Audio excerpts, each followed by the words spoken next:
The incursion and bombardment of Gaza is not about destroying Hamas. It is not about stopping rocket fire into Israel. It is not about achieving peace.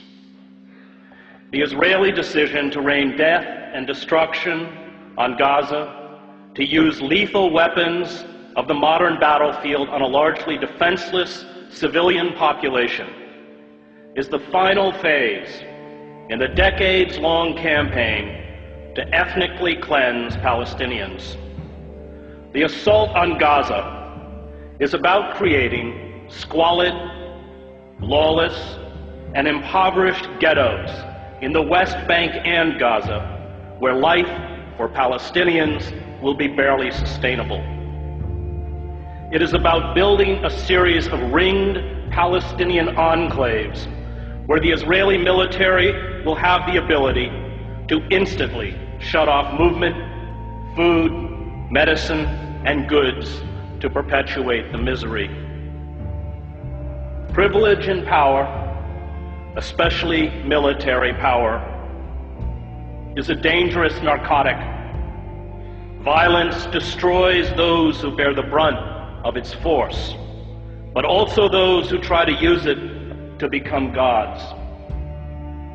Israel uses sophisticated attack jets and naval vessels to bomb densely crowded refugee camps, schools, apartment blocks, mosques, and slums, to attack a population that has no air force, no air defense, no navy, no heavy weapons, no artillery units, no mechanized armor, no command and control, no army, and calls it a war. It is not a war. It is murder. Images of dead Palestinian children lined up as if asleep on the floor of the main hospital in Gaza are a metaphor for the future. Israel will from now on speak to the Palestinians in the language of death. Those who orchestrate such sieges do not grasp the terrible rage born of long humiliation, indiscriminate violence, and abuse. A father or a mother whose child dies because of a lack of vaccines or proper medical care does not forget. A boy whose ill grandmother dies while being detained at an Israeli checkpoint does not forget. Families who carry the broken bodies of their children to hospitals do not forget. All who endure humiliation, abuse, and the murder of those they love do not forget. This rage becomes a virus within those who eventually stumble out into the daylight.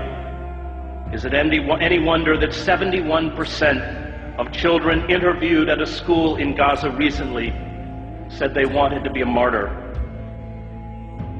The refusal by our political leaders, from Barack Obama to all but 5 members of Congress, to the major media, to speak out in defense of the rule of law and fundamental human rights exposes our cowardice and our hypocrisy. The public debate about the Gaza attack engages in the absurd pretense that it is Israel, not the Palestinians, whose security and dignity is being threatened. This blind defense of Israeli brutality towards the Palestinians is a betrayal of the memory of all those killed in other genocides in other times. The lesson of the Holocaust is not that Jews are special. It is not that Jews are unique. It is not that Jews are eternal victims. The lesson of the Holocaust is that when you have the capacity to halt genocide, and you do not, no matter who carries out that genocide or who it is directed against, you are culpable.